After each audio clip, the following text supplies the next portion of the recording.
Hello everyone, welcome back to our channel. কেমন আছো তোমরা? আশা করি তোমরা সকলে খুব ভালো আছো আর আমিও ভালো আছি। তো আজকের একটা বিয়েবাড়ির মেকআপ লুক নিয়ে চলে এসেছি। গরমে তোমরা কীভাবে মেকআপ করলে মেকআপটা লং লাস্টিং, ওয়াটারপ্রুফ, সোয়েটপ্রুফ হবে, তো সেই নিয়ে আমি এই মেকআপ লুকটা তোমাদের সঙ্গে আমি শেয়ার করতে চলেছি।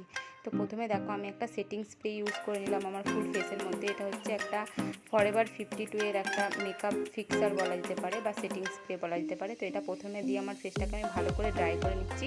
তো তারপরে একটা সিলিকন বেস প্রাইমার আমি ইউজ করবো। এটা কিন্তু অয়েল কন্ট্রোল করবে, প্লাস আমাদের সোয়েটকেও কন্ট্রোল করবে যতটুকু পারবে ততটুকু। যারা অতিরিক্ত ঘামো তারা কিন্তু অবশ্যই একটা বরফ দিয়ে ড্যাব ড্যাব করে ফুল ফেসের মধ্যে লাগিয়ে নেবে, তারপরেই কিন্তু মেকআপটা স্টার্ট করবে। তো দেখো, তারপরে আমি ফুল ফেসের মধ্যে প্রাইমারটা লাগিয়ে নিচ্ছি, যে যে জায়গাগুলোতে ঘাম হয় আমার বেশি সেই জায়গাগুলো। তারপরে একটা ইলুমিনেটার আমি ইউজ করে নিচ্ছি ফুল ফেসের মধ্যে। তো ইলুমিনেটারটা আমাদের স্কিনকে প্রচণ্ডভাবে একটা গ্লো দিতে সাহায্য করবে, তার জন্য।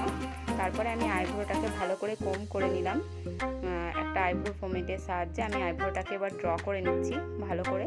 তো আমার আইব্রোটা যেন একটা ন্যাচারাল লাগে, এইভাবেই আমি কিন্তু আইব্রোটাকে ড্র করছি। একটা আমি ব্ল্যাক কালার নিয়ে একটা আমি ব্রাউন কালার সেট নিয়ে আইব্রোটাকে ফিল করেছি। তারপরে একটা পিএসির কনসিলার প্যালেট নিয়েছি, এখান থেকে একটা অরেঞ্জ কালারের আমি কারেক্টার ইউজ করছি আমার স্কিনের প্রবলেমগুলো ঢাকার জন্য। যে যে জায়গাগুলোতে আমার আনইভিন টোন আছে, মানে কালো প্যাচিস বা কোনো ধরনের ব্রণর দাগ, এই ধরনের যদি কালো দাগ থাকে তো সেগুলোকে আমাদের ঢাকতে সাহায্য করবে। তার জন্য আমি অরেঞ্জ কালার কারেক্টার ইউজ করছি। তো তারপরে দেখো, আমি একটা ফ্লাফি ব্রাশের সাহায্যে ড্যাব ড্যাব করে ব্লেন্ড করে নিচ্ছি। আর এটা হচ্ছে আমার স্কিন টোনের ফাউন্ডেশন। অনেকে আছে মেকআপ করার পর মেকআপটা কালো হয়ে যায়, মেকআপটা মুখের থেকে বেশি কালো লাগে। তো অনেকে বলে মেকআপ করলে আমার মেকআপটা কালো হয়ে যায়, বাজে দেখতে লাগে। তো এটাই কারণ, তোমার এই স্কিন টোন থেকে কিন্তু দুটো লাইট শেড তোমাকে ইউজ করতে হবে। তো আমি এখানে প্রথমে দেখালাম যেটা, সেটা কিন্তু আমার স্কিন টোন, আর এটা কিন্তু দুটোন লাইট। তোমরা বুঝতেই পারছো একটু ফেয়ার আছে, কিন্তু বেশি ফেয়ার লাগবে না। এটা যখন ব্লেন্ড করে দেবো তখন কিন্তু আমার ফেসের মধ্যে এটা অক্সিডাইজ হয়ে কিন্তু বসে যাবে। আর এই কনসিলার প্যালেট থেকে কিন্তু আমি ফুল মেকআপটা তোমাদের সঙ্গে শেয়ার করব, কারণ আমি কোনো ফাউন্ডেশন, এখানে লিকুইড ফাউন্ডেশন ইউজ করব না, কারণ এটা হচ্ছে একদম একটা লং লাস্টিং মেকআপ আমি করতে চলেছি, তার জন্য। তো দেখো, তারপর আইব্রোটাকে ডিফাইন করে নিচ্ছি কিন্তু আরও কিন্তু লাইট কালার একটা শেড দিয়ে, যাতে আইব্রোটা আরও দেখতে সুন্দর লাগে, তার জন্য। তো তারপরে দেখো, একটা ফ্লাফি ব্রাশের সাহায্যে আমি ভালো করে ব্লেন্ড করে নিচ্ছি আমার ফুল ফেসের মধ্যে। পুরো ফেসটাকে কিন্তু ভালো করে তোমার মেকআপটিকে বসাবে, তা না হলে কিন্তু ফিকি লাগবে। আর গরমে ঘাম হলে আর অতিরিক্ত প্রোডাক্ট লাগালে কিন্তু মেকআপ অলরেডি রেডি হয়ে যায়।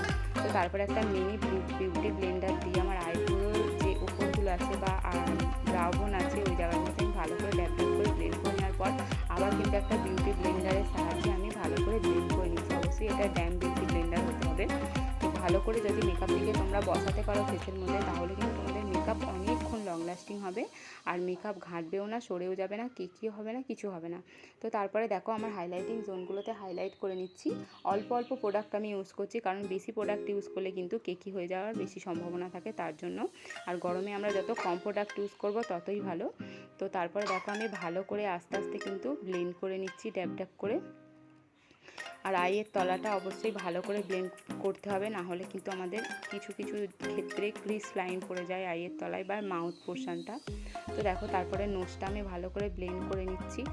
ব্লেন্ড করে নেওয়ার পর এই যে ফরএভার 52 এরই কিন্তু একটা আমি লুজ পাউডার দিয়ে মেকআপটাকে সেট করছি। আমার এটা খোলবার সময় কিন্তু অনেকটা প্রোডাক্ট পড়ে গিয়েছিল নিচে, আর এটা কিন্তু খুব একটা প্রাইস নেই, কিন্তু কাজও খুব ভালো হয়। আমার মেকআপটাকে কিন্তু ওয়াটারপ্রুফ আর সোয়েটপ্রুফ করার জন্য এরকম কিন্তু একটা লুজ ফাউন্ডেশন দরকার, যেটা ওয়াটারপ্রুফ হবে।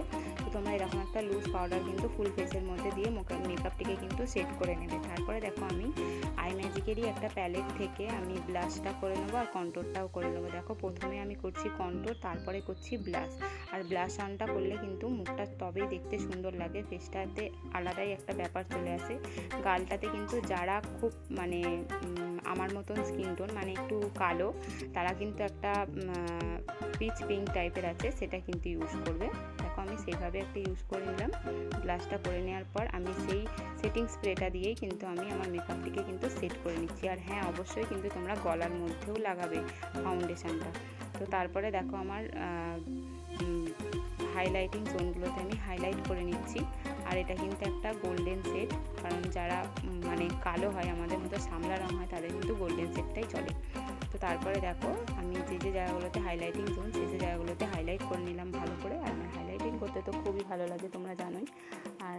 হাইলাইট করলে তবেই মেকআপটি কিন্তু সুন্দর দেখতে লাগে। তারপরে আমি করে নিচ্ছি আই মেকআপ। আই মেকআপের জন্য আমি একটা ব্রাউন কালার শেড নিয়ে জাস্ট আই লিডটাতে আমি ব্লেন্ড করে নিলাম। ব্লেন্ড করে নেওয়ার পর একটা ক্লসেলের কাজল আমি পরে নিলাম আইলিডের মধ্যে। তারপরে কিন্তু আইলাইনারটা আমি একটা বেঙ্গলি স্টাইলে আইলাইনারটা পরলাম। এই আইলাইনারটার হ্যাকটা কিন্তু আমি তোমাদের সঙ্গে অবশ্যই শেয়ার করব, কিভাবে আমি আইলাইনারটা পরলাম এটা কিন্তু তোমরা শর্টসে পেয়ে যাবে। তো দেখো, তারপরে ভালো করে আমি মাস্কারা লাগিয়ে নিচ্ছি, কারণ আমি এখানে ফললেস ইউজ করব না। ফললেস ইউজ করতে সত্যি কথা বলতে আমার ভালো লাগে না। তো দেখো, এই মাস্কারাগুলো কিন্তু খুবই ভালো ওয়াটারপ্রুফ মাস্কারা। এই মাস্কারাটা কিন্তু খুবই ভলিউম দেবে তোমার আইল্যাশের মধ্যে। তো তারপরে দেখো, ভালো করে আমি মাস্কারাটা পরে নিচ্ছি। মাস্কারাটা কিন্তু করতে গেলে তোমাদের খুবই ধৈর্য ধরে করতে হবে, তাহলে কিন্তু তোমাদের আইল্যাশগুলো অনেক ভলিউম পাবে। তো যারা আমার মেকআপ ভিডিও প্রথমবার দেখছো তারা কিন্তু আমার চ্যানেলটিকে সাবস্ক্রাইব করে দিও, আর যদি আমার মেকআপ লুকটা ভালো লাগে তাহলে অবশ্যই একটা লাইক করে দিও। আর যদি আমার ভিডিও ভালো লেগে থাকে তাহলে এরকম অনেক মেকআপ ভিডিও আছে, সেগুলো গিয়ে তোমরা দেখতে পারো। তো তারপরে দেখো, আমি লিপস্টিকটা জাস্ট পরে নিলাম, একটা নিউড শেড লিপস্টিক পরেছি। তো দেখো, এটা হচ্ছে আমার ফাইনাল লুক। কেমন লাগছে কমেন্ট করে জানিও। দেখা হচ্ছে নেক্সট ভিডিও। সবাইকে টাটা।